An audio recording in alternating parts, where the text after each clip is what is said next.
In the dead of night, deep in the Nevada desert, shadows stretch and the sky itself begins to betray its secrets. Behind locked doors and steel walls, scientists uncover what was never meant to be seen. Crafts that move without sound, faster than thought, beyond the limits of man. And hidden in dusty archives lies the evidence that could change everything we know. Area 51. The truth was never out there. It was always right here. Deep in the Nevada desert sits a place so secret the government pretended it didn't even exist for decades. You know the name? Area 51. To some, it's the hangar for crashed alien spacecraft. To others, it's the staging ground for secret government cover-ups. Or maybe it's just the world's most heavily guarded airport. Here's the twist, though. Area 51 wasn't always about flying saucers and little green men. Its origins are far more down to earth, born out of Cold War paranoia and a desperate U.S. race for technological dominance. Back in 1955, the world was split in two, teetering on the edge of nuclear annihilation. America needed an edge, and it needed it fast. A place hidden from enemy satellites and prying civilian eyes. A proving ground for something revolutionary. The U-2 spy plane. Enter Groom Lake, a desolate salt flat that checked every box. Isolated, flat, shielded by mountains. It was perfect. So construction began, and in a flash, this empty wasteland was transformed into the most restricted airspace in America. And as the U-2s began to take flight, something strange happened.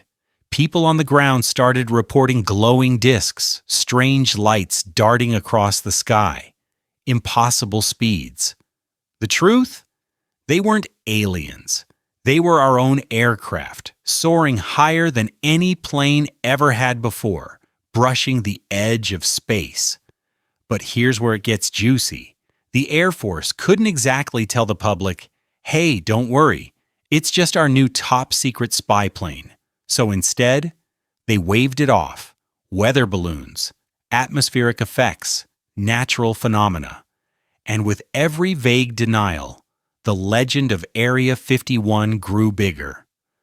Because when the government says nothing, people imagine everything. And then came Roswell, the most famous UFO crash in history. In 1947, something went down in New Mexico, and ever since, conspiracy theorists have claimed the wreckage was shipped straight to Area 51. There's just one problem. There's never been a single credible piece of evidence linking Roswell to Groom Lake. No documents, no verifiable witnesses, nothing. But does that stop the story? Of course not. The Roswell Area 51 connection became the myth that refuses to die, not because it's proven, but because it's irresistible. Then add characters like Bob Lazar into the mix, a man who claims he worked at a facility near Area 51 on reverse engineering alien craft powered by a mysterious element 115. He describes anti-gravity drives, saucer-shaped vehicles, technology straight out of science fiction. But when people checked his background, much of it didn't hold up. No degrees, no records, no paper trail. Is he a whistleblower revealing the government's biggest secret? Or just a master storyteller who struck gold with the world's obsession with aliens?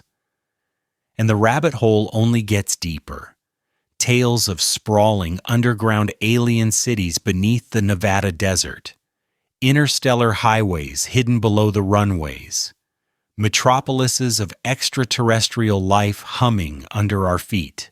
Sounds wild, right? That's because it is. Not a shred of hard evidence has ever surfaced, but the imagery alone is enough to keep the legend alive. Now here's the kicker. While the myths swirl, the truth is arguably even more extraordinary.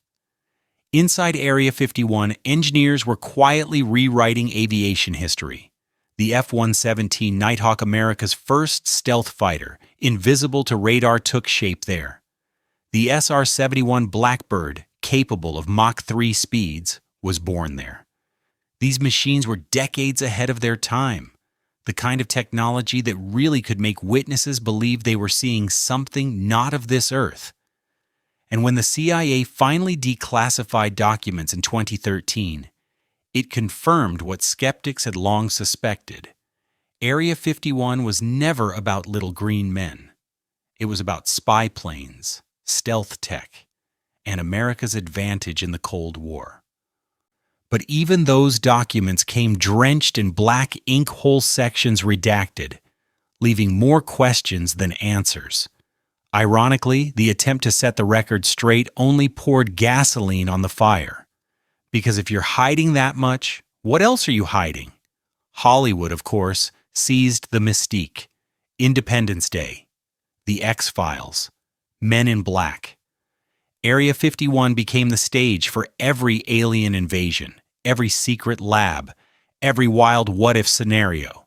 By the time the internet got a hold of it, memes, jokes, the Storm Area 51 event that had millions promising to see them aliens, the base had transcended reality. It wasn't just a military installation anymore. It was a cultural icon. So what's really inside Area 51?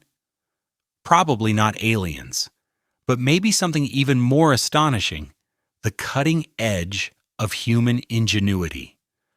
Aircraft so advanced, they looked like they were from another world. Secrets powerful enough to keep under lock and key for generations. And that's the paradox. The truth might be more incredible than the myth. Area 51 isn't just a story about flying saucers. It's a story about secrecy, technology, fear, and our never-ending hunger to peer into the unknown. Because let's be honest, even if you told the world everything, the mystery would live on. After all, isn't it more fun to wonder?